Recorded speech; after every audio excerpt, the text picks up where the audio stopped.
বেকারির মতো চিকেন বনরুটি যদি বাড়িতেই বানানো যায় তাহলে কেমন হয়। আসসালামু আলাইকুম। আজ আমি আপনাদের বেকারির মতো চিকেন বনরুটি বাড়িতেই বানিয়ে দেখাবো। গ্যাসের চুলোয়, কড়াইতে এবং মাইক্রো ওভেন দুই পদ্ধতিতেই বানিয়ে দেখাবো। চিকেন বনরুটিগুলো খেতেও যেমন সুস্বাদু তেমনি দেখতেও খুবই লোভনীয় হয়। চলুন তবে শুরু করা যাক।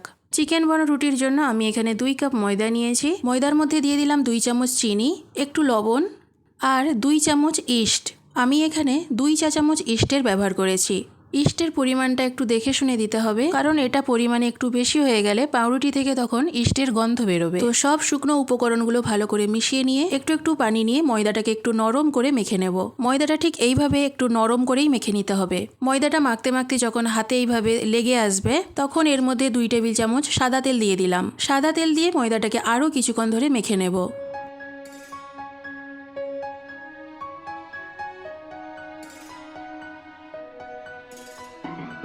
এরপর ময়দাটাকে এক জায়গায় এইভাবে জড়ো করে ডোটার ওপরে একটু তেল লাগিয়ে দিয়ে ঢাকনা দিয়ে একটা গরম জায়গার মধ্যে 2 ঘন্টার জন্য রেস্টে রেখে দেবো। আপনারা চাইলে এটা রোদ্রের মধ্যেও রেখে দিতে পারেন।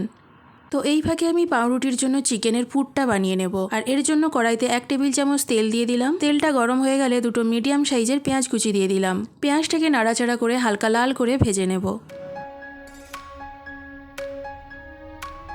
পেঁয়াজটা হালকা লাল লাল হয়ে এলে দিয়ে দেবো 1 টেবিল চামচ আদা রসুন বাটা। আদা রসুন বাটাটা কিছুক্ষণ নাড়াচাড়া করে নিয়ে দিয়ে দেবো 1/2 চা চামচ হলুদ গুঁড়ো, 1/2 চা চামচ ধনে গুঁড়ো, 1 চা চামচ লঙ্কার গুঁড়ো, 1/2 চা চামচ জিরে গুঁড়ো আর স্বাদ মতো নুন। এরপর একটু পানি দিয়ে মশলাটাকে খুব ভালো করে কষিয়ে নেব।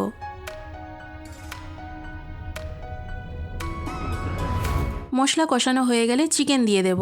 আমি আগে থেকেই 250 গ্রাম বোনলেস চিকেন লবণ পানিতে সেদ্ধ করে রেখেছিলাম। তারপর চিকেনগুলোকে এইভাবে ছাড়িয়ে রেখেছিলাম। একটু পানি দিয়ে চিকেনটাকে বেশ কিছুক্ষণ ধরে কষিয়ে নেব।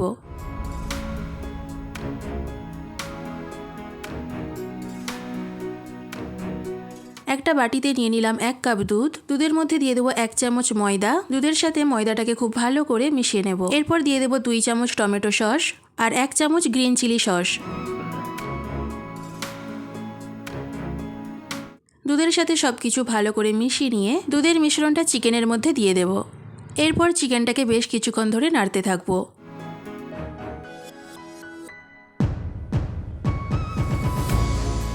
নাড়তে নাড়তে দেখা যাবে চিকেনটা একটু থিক ভাব হয়ে এসেছে। এবার আমি চিকেনটাকে নামিয়ে নেব। তো এটা ঠান্ডা হতে থাক। এদিকে দেখুন 2 ঘন্টা রেস্টে রাখার পর ময়দাটা ফুলে কেমন ডবল হয়ে গেছে। তো ময়দার ভেতরের বাতাসটা বের করে দিয়ে ময়দাটাকে আরও কিছুক্ষণ বেশ ভালো করে মেখে নেব। ময়দা যত ভালো করে মাখা হবে পাউরুটিটাও ঠিক তেমনই নরম হবে। হাতের মধ্যে একটু তেল দিয়েই ময়দাটাকে মেখে নিতে হবে।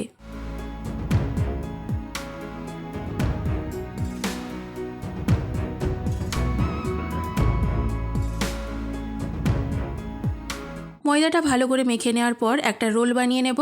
এরপর ময়দাটাকে টুকরো টুকরো করে কেটে নেব।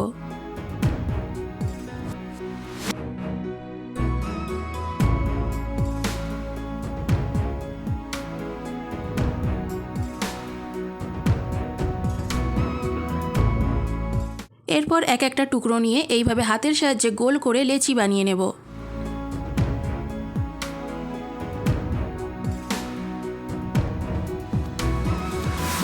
তো লেচিগুলোকে আবারও ঢাকনা দিয়ে আধ ঘন্টার জন্য রেস্টে রেখে দেব। একটা বাটিতে একটা ডিম ভেঙে ভালো করে ফেটিয়ে নিলাম। কয়েকটা বনরুটি আমি এই পাত্রের মধ্যে দিয়ে গ্যাসের চুলোয় কড়াইয়ের মধ্যে বেক করব। তো এই পাত্রটার মধ্যে একটু তেল ব্রাশ করে নিলাম। আধ ঘন্টা রেস্টে রাখার জন্য দেখুন লেচিগুলো আরও একটু ফুলে গেছে। তো এই 5টা লেচির মধ্যে আমি 3টে লেচির রুটি গ্যাসে বানাবো। তো এর মধ্যে 3টে লেচি নিয়ে এক একটা রুটি বানিয়ে নেব।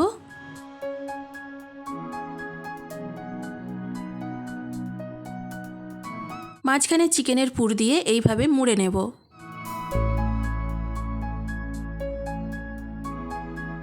ওপরে ঘুরিয়ে ঘুরিয়ে যে ময়দাটা বেশি হবে ওটা কেটে নেব। তারপর একটু গোল গোল করে ঘুরিয়ে একটু সাইজ করে নেব। এই চিকেন বনরুটি বানানো সেরকম কোনো কঠিন কাজ নয়, শুধু একটু হাতে সময় নিয়ে করতে হয়। আসলে ওই রেস্টে রাখতে হয়, এটাই হলো আসল ব্যাপার।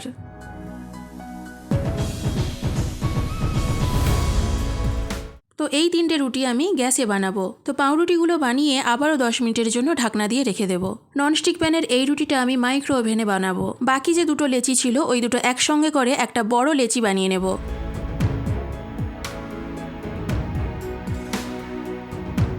তারপর লম্বাকারে একটা বড় মতো রুটি বানিয়ে নেব।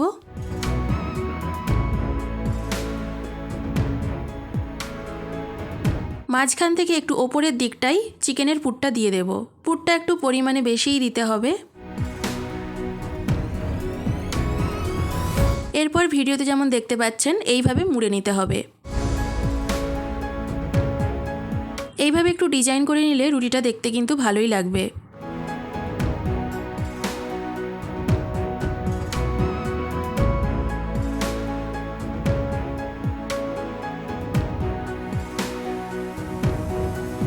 এই রুটিটাও ঢাকনা দিয়ে 10 মিনিটের জন্য রেখে দেব। তো এগুলো 10 মিনিট হয়ে গেছে, দেখুন কতটা ফুলে উঠেছে। এরপর ফেটিয়ে রাখা ডিমটা ওপরে ব্রাশ করে দেব। এর ফলে কালারটা খুব ভালো আসবে। আর ওপরে একটু তিল ছড়িয়ে দেব।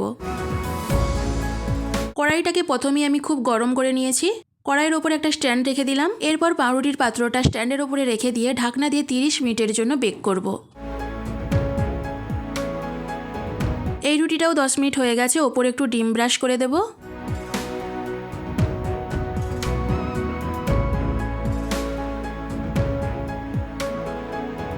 ওপরে একটু তিলও ছড়িয়ে দেব।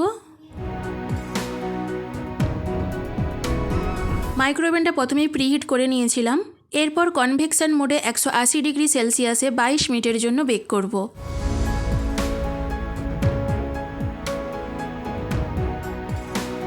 তো 30 মিনিট পর ফিরে এলাম। দেখুন গ্যাসের চুলোয় যে কড়াইতে রুটিটা বসিয়েছিলাম সেটা কত সুন্দর কালার এসেছে। কেউ বলবেই না যে আমি এটা গ্যাসে বানিয়েছি। ওপরে একটু বাটার ব্রাশ করে নিলাম। প্রথমে একটু ছুরি দিয়ে সাইডগুলো একটু ছাড়িয়ে নেব।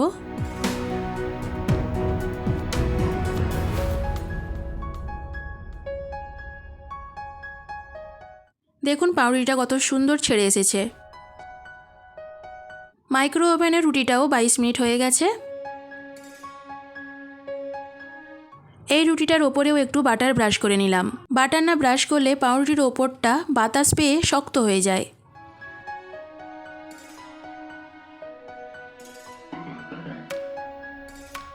দেখুন মাইক্রো ওভেনের রুটিটা কত সুন্দর হয়েছে। এই বন রুটিটা আমি গ্যাসে বানিয়েছিলাম। দেখুন কত সুন্দর হয়েছে, একদম নরম তুলতুলে হয়েছে। দেখেই বুঝতে পারছেন জিনিসটা কতটা লোভনীয় হয়েছে। এটা খেতে কিন্তু দারুণ লাগে, বাচ্চারাও এটা খুবই পছন্দ করে।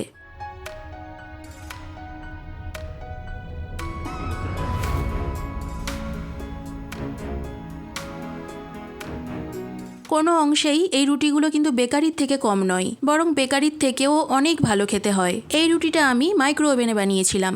দেখুন কত সুন্দর হয়েছে, কালারটাও খুবই সুন্দর এসেছে। রুটিগুলো খেতে অসাধারণ হয়েছিল। যেহেতু এটা আমার বাচ্চাদের খুবই ফেভারিট একটা জিনিস, তাই প্রায়ই আমাকে এই রুটিগুলো বানাতে হয়। বাড়িতে বানান, আশা করি খুবই ভালো লাগবে। আজ এই পর্যন্ত, দেখা হবে পরবর্তী কোনো রেসিপি নিয়ে। সকলেই খুব ভালো থাকবেন, সুস্থ থাকবেন।